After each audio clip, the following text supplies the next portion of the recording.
அக்கா, வானதிக்கா, இந்திரிக்கா, அந்த அந்த குஷ்புக்காவையும் கூப்பிடுங்கக்கா.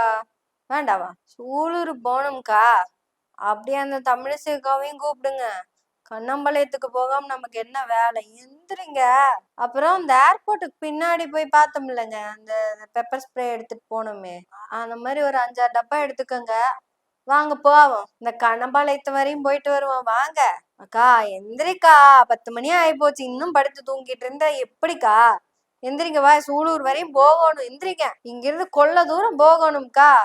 அங்கெல்லாம் சாலை மறியல் பண்ணிட்டு இருக்காங்களாம். அது ஒரு பொண்ணுக்கு ஏதோ பிரச்சனையா? பெண்களுக்கு பிரச்சனைன்னா நம்ம எல்லாம் பொங்கி எழுகணும்ல.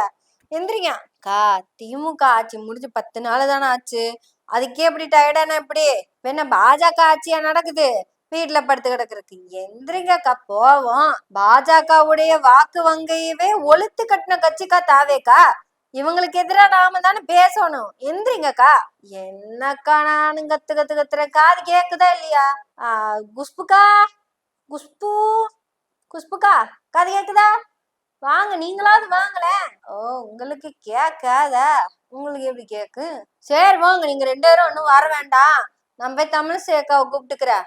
அவங்க மட்டும் வந்தாங்கன்னு வச்சுக்கோங்களேன். தமிழிசை, தமிழிசை, தமிழிசை அக்கா, எந்திரிச்சு வெளியே வாங்க அக்கா. என்னக்கா, காது கேளாத ஒரு காதில் ஊதிய சங்கு மாதிரியே கத்திட்டு இருக்கிறேனா? சரி, பெண்கள் யாரு பெண்களுக்காக வர மாட்டேங்கிறீங்க? சரி விடுங்க. அண்ணாமலை அண்ணன் எங்கேயுமே பாக்கலையே. இந்த மைக்கேல் பட்டியில அண்ணன் தானே கதாநாயகனா இருந்தாரு. நீதி கேட்டு அங்க போராடினாரு. அவரு ஊரு பக்கம் இருக்கிற சூலூர்ல வரவே இல்லையே, என்னாச்சுன்னு தெரியலையே. சரி, நீங்க யாரும் எந்திரிக்கிற மாதிரி இல்ல, நீங்களாம் விஷயா தூங்குங்க.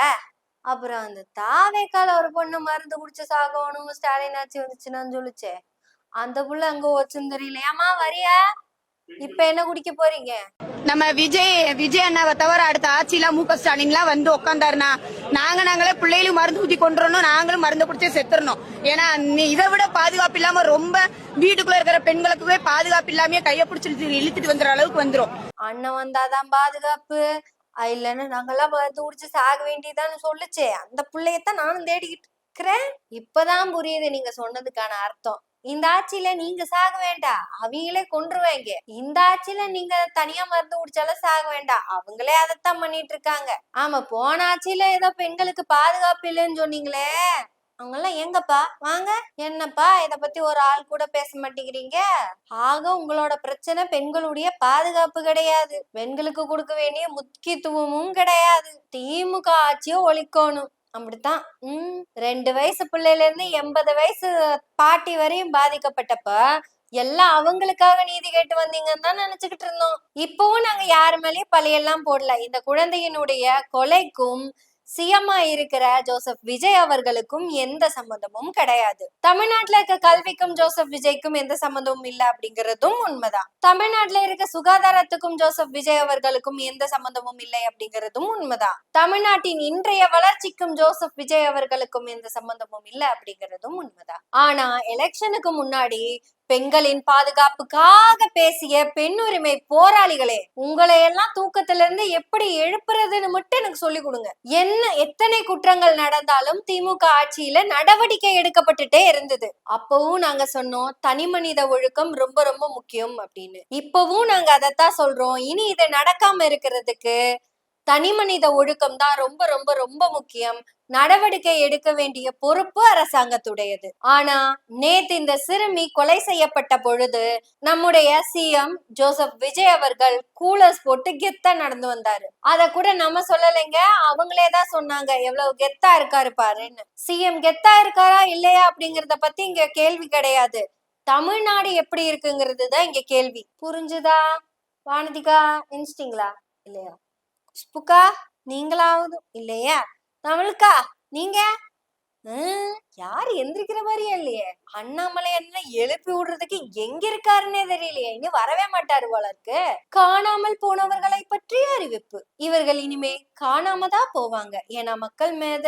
ஏன்னா இவங்களுக்கு மக்கள் மேல அக்கறைங்கிறது ஒரு துளி கூட இல்லை. பாதிக்கப்பட்ட அந்த குடும்பத்திற்கு ஆழ்ந்த இரங்கல்கள். மிக கொடூரமான சம்பவம், மனசை பதப்பதைக்க வைக்கிற சம்பவம். குற்றம் நடப்பதை தடுப்பேன்னு சொன்ன அரசாங்கம் இப்ப என்ன செஞ்சுட்டு இருக்கு? இப்படியெல்லாம் நான் கேள்வி கேட்டு என்னோட பொறுப்புல இருந்து நான் தப்பிச்சுக்க முடியாது. இந்த குற்றத்துக்கு ஒரு வகையில நாம தான் காரணம். சமூக பொறுப்பை நம்ம எப்ப எடுத்துக்க போறோம்னு தெரியல. யாராவதும் குழந்தைங்களை கூட்டிட்டு போறத பார்த்தா உங்களுக்கு சின்ன சந்தேகம் வந்தாலும் உடனடியா நீங்க நின்னு அது என்ன ஏதுன்னு கேளுங்க. அந்த குழந்தைகிட்டயும் கேளுங்க, கூட்டிட்டு போறவங்க கிட்டயும் கேளுங்க. ரொம்ப டவுட்டா இருக்கு அப்படின்னா அவங்க அப்பா அம்மாக்கு கால் பண்ணி கேளுங்க. நமக்கான கூடுதல் பொறுப்பு ரொம்ப முக்கியம். தமிழ்நாட்டுல இருக்கிற ஒவ்வொரு மனிதனும் சீருடை அணியாத போலீஸ்காரங்க தான். போலீஸ்காரங்களும் சீருடை அணிந்த பொதுமக்கள் தான். இனி நாம தான் நமக்கான பாதுகாப்பை உறுதி செய்யணும். அரசாங்கம், தாவேகா அரசாங்கத்துக்கு இத பத்தி எந்த கவலையும் இல்ல. தாவேகா அரச பொறுத்த அளவுக்கு சவுக்கு சங்கர் வெளியே வந்தா போதும்.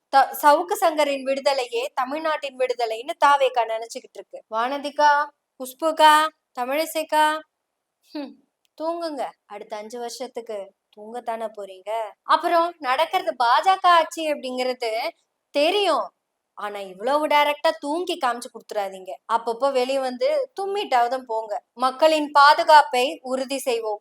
சமூக பொறுப்பை அதிகரிப்போம். ஒவ்வொருத்தங்க கிட்டயும் நம்ம எல்லாரும் போய் பேசுவோம். தனி மனித ஒழுக்கத்தை பத்தி பேசுவோம். நமக்காக நாமளே பேசுவோம். நன்றி, வணக்கம்.